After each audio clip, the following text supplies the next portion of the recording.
Great evening. Let's jump in here. Cover one of my favorite funds. Okay, MSTY, lot of action, lot of action. Okay, so they were successful. They went down a little bit. Let's see, there were so many transactions that messed up my... Okay, so they went down from 1541 to 1524 in Mr., right? So they were down 1.07, and the fund was down 1.54 from 3306 down to 3255. So we're actually down a little more. So a lot of transactions. Let me talk to this sheet and then show you what all that entailed. So, you know, Fridays, they always close out the weeklies. And then in this case, they added some synthetics, right? They didn't roll the synthetics, they just added some synthetics. And then they also, when they bought to close all of these 70, 10, and 885, right? Then they put on an 80 that equates to the 70 and the 10. Then they put on an 885. They sold short for the new weeklies, right? So there were 3 buybacks, 3 sells, and then the 3 transactions that constitute. They just list them all in that order. These 2 right here and this one are matched, right? These are the synthetic portions, and this is the sell call short. Other than that, these are all identical in numbers, right? Totaling 1,038. Okay, you know how in the past I didn't even show those, but I thought I'd show you where they're coming from. And so I need those to be accurate in my accounting so I can more accurately predict how we're doing and what likely a payout will be. So that's the purpose of having... I can tell in just their holdings, oh, they shed, 80 contracts at the 1610 strike, but I don't know what they got for them, and I don't know what they bought them at unless I have those intraday details. Okay, so let's jump in here. They added, first off, they added 175,000 shares, right? Which, when we go to our holdings tab, represents 3.5%, right? And I get that number by dividing the new total, 5,175,000, or I divide the amount they added by the 5 million, which was the old number, right? So I say 175 divided by 5 million, where they were at, that represented a 3.5% increase. So I'm always doing that in here besides tracking it in the actual spreadsheet. I didn't update these numbers, but honestly, I do in the holdings. So I have them in multiple places, and I didn't bother to link them. I'll do that over the weekend. But I wanted to get this out for you guys early, right? I'll get Coney. It'll probably be by the time you're awake on Saturday morning. But anyway, wanted to get this one out because MSTY's our bigger payer, right? And I mentioned to you that I sold a bunch of my Coney and moved it into MSTY, and I'll probably move it back because I don't expect Coney to be down except for this month where the fund manager made a few screw-ups and the stock just didn't exactly perform the way we wanted it. But the fund manager had a lot to do with that. So anyway, let's go through all these and see what they did. Excellent, excellent, right? Whenever you drop down, they had strike prices of 1720, 1740, and 1770, with this being the bulk. So by closing in the 1500s, there was no risk. But look back here, right? On this particular date, they were 1675, 1684. They could have easily blown by those. And we don't like that to happen. Okay, so they bought back these for 2 cents, a nickel, and 2 cents, right? So we captured the majority of that 2.7, right? 2.7 million. So that's awesome. That helped. And then over here, we wrote a bucketful, right? We wrote the 885, this 10 and 70 equated to 80, and we actually wrote that at the same 1610. So on some of our sheets on holdings, I just lumped those together, right? So now we've got the issue of why they broke these out is because they got $33.05, and these 80 they got $33.02. So from an accounting standpoint, now if we buy them all back 965 for 4 cents, then I just put 4 cents here and put 4 cents here, right? And then when I collect them in holdings, I can just say 965, this is what the current price is, right?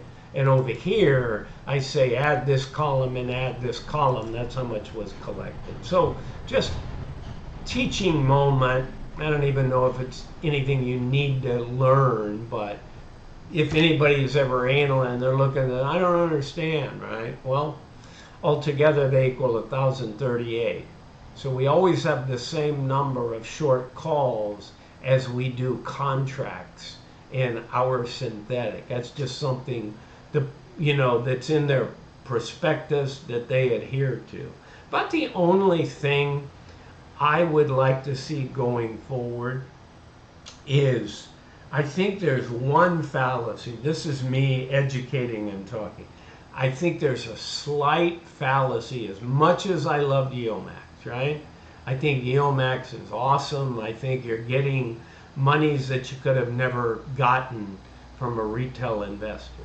However, there's one nuance, okay? Again, this is income first, but people, when these underlyings run, take NVIDIA, right?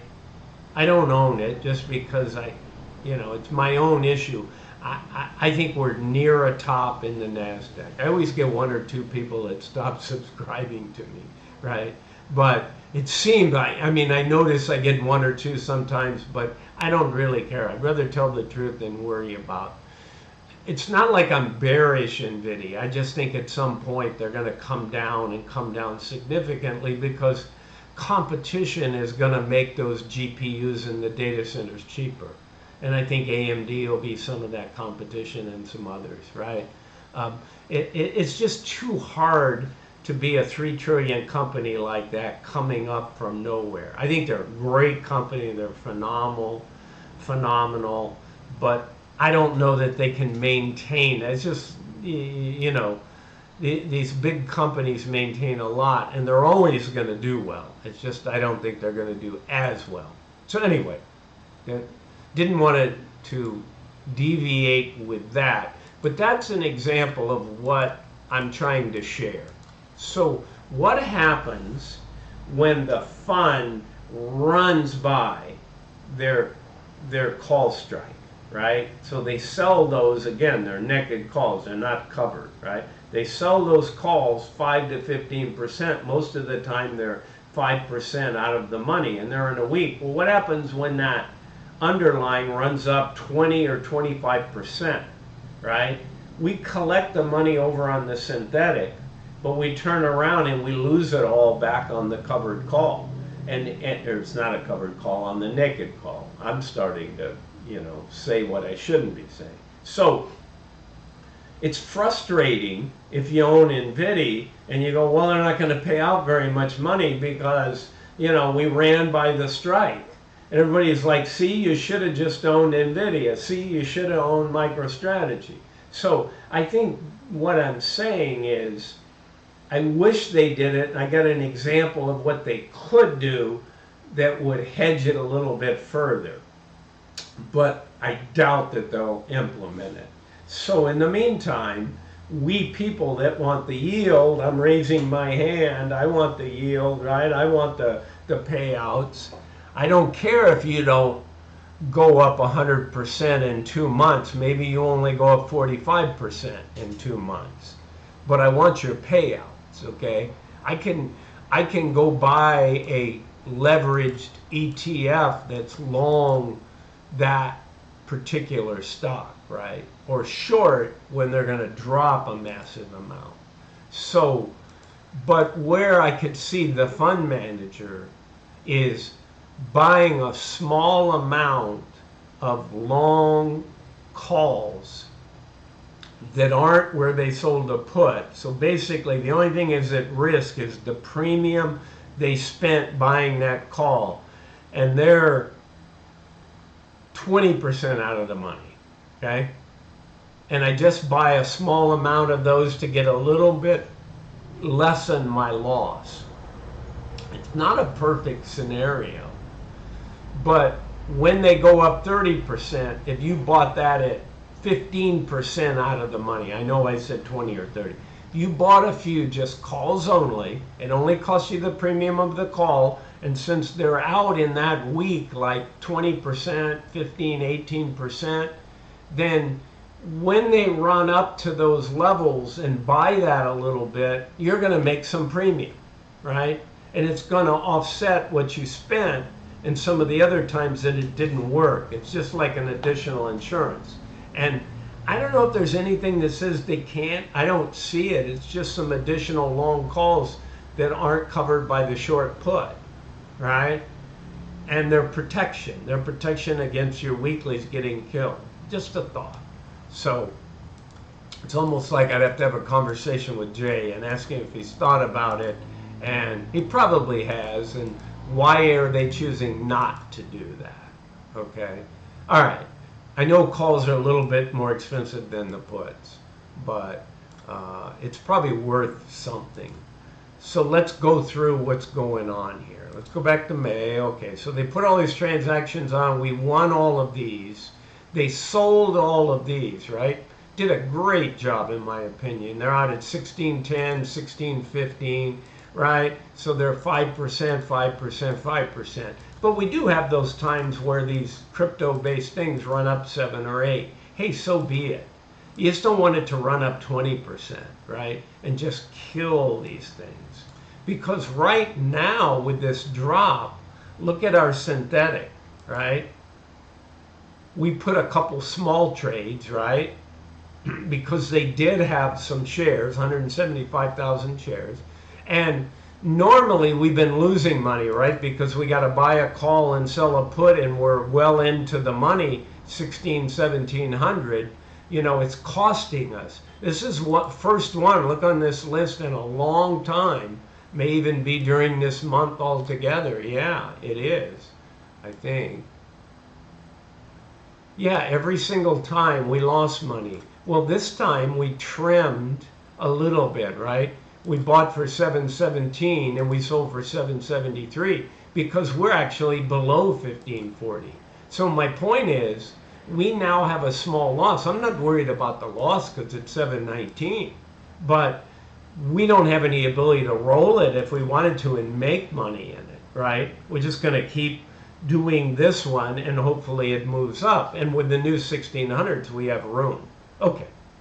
I always find ways to talk a long time. Sorry, guys, if that get annoyed at this. Just move through. You know I'm going to get to the key stuff at the end, but I really do like to explain things in here. And I know a lot of my subscribers are subscribed for that very reason. They're detailed concepts, and this helps them to just understand what's happening with their money inside, right? Okay, so we got our weeklies. This is all updated. So we collected, 99.9% of all the money last week. We're slightly behind the money this week. Why is that? These guys were doing good on, because we had written those a couple days ago, right? This is the 885 and 80 at 1610, and this is the brand new ones on Friday. And the issue there is we were higher priced, so with it dropping down, we're making money on these calls and we're a little behind on these calls. So let's take a look at them, right? So we know about our synthetic. For the first time, it's kind of turned down. We know that we got more shares in the door, right? That gave us a little bit of money to add some more synthetics, which we made slightly some money. So here's the deal, right? This one, this collectively, these two together, we wrote those at like 33 and 32, right? So at the end of the day, with the dropping, or not so much of the dropping from the time we wrote, they are now, okay, actually I take it, yeah, on these, we wrote it for 31.89, but it will cost us 3,700. But no big deal, this is going to decline. As long as we stay down at 15, 20, 30, 40, 80, 1,600 in the week, we're going to get ahead very quickly. That was a nice payday, right? We just don't want this to run to 1640, 1650, 1700 and have to buy it back for 8 million, right? Or 9 million on where we collected 3.7, now we have a big loss. All right, so what you care about is the payment, which is what I care about, right? So these we've collected 67, again, small contract. We collected 67% of the money, 67% of the money. We're only 13% behind, right? So that 3,500 we collected, we'd have to pay 13.9. The time decay premium, if we stay down here, will be pretty. We'll look good. Okay, so this reflects our slowing loss, right, from 14 million to 9 million, right, because we're dropping down, but we're winning our weeklies. All right, so let's just jump to payments. That's all that's left, okay, and here we are. I see this no longer under $2, right? This is my weekend prediction, right? I'm going to put payout prediction. I won't alter this prediction because there's no math that will really do much to it. We've collected our next week premium, right? By Tuesday night, they make their decision on Tuesday evening, the 6th, and they announce it at 8:30 a.m. Eastern Standard Time. I was thinking it was 9:30, right? Right as the market opened last week. It was 8:30. So I'll post all that. I'll keep you up to speed. But here's where we stand. We still have this loss, right, coming from our short call income. And then we have a nice gain, right? Reflected the new shares, added in some monies here. So we look pretty good. So how does that come? That's always difficult when you have a loss over here, but a win over here. This one, we had a big loss over here, but they paid all of this and 11 cents more, right? So I can tell you that MSTY being a very successful fund, that probably if you, well, not probably, if you took any 2 first months, any 2 months period from any other fund, it wouldn't equal $6.65. I can tell you that, right? So my guess is this might be the lowest one yet, but I would say 225 if my life depended on it, right? Which it never would. But so that I'm splitting 2 to 250. Outside extreme $3, don't see it. Don't see 2. So that 2.25 is kind of the sweet spot, right? It's still up in the 2s. It's still fabulous, right? And let me remind you guys, from the discussion that Jay had in his interview with one of the other YouTubers, he was proudly saying, hey, Coney, and clearly it's probably the most popular. I would somewhat argue that NVIDIA is, but when it's blowing by its calls and not getting, if you look at the payout history, it's nowhere near what Coney is, but just as a popular stock because of its wildly successful market cap and earnings. But if you look at Coney, it's been a high payer consistently. It's got 9-month track record coming up. And as you'll note, when my video comes out, I'm down at $1 to $1.22. I'm figuring maybe they're going to pay $1.22. And where that's coming from is Jay said it will be our first stock to return all of its money, we're hopeful. And these all start at 20. They get bid up or bid down. Everybody's bought one at 1980. I bought GDXY at 1990 on the opening day, right? So they jump around, but the idea is they're going to open at $20. and then the NAV and the market demand is going to drive it up or down.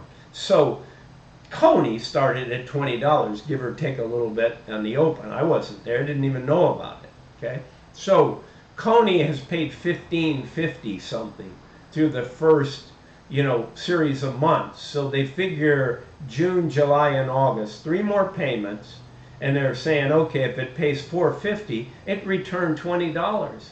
And right now it's $22, $23. So you bought a $20 fund, you got 100% back in yield, right?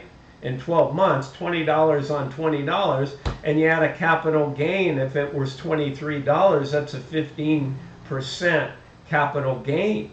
So sweet, right? 115% return, and you're getting the money every month. Think if you just put that money into something else and then that made money. Now you're getting an additional yield, let alone if you reinvest it, dripped, right? I generally don't drip mine, and I have my Coney and my MSTY and my GDXY and my YBIT.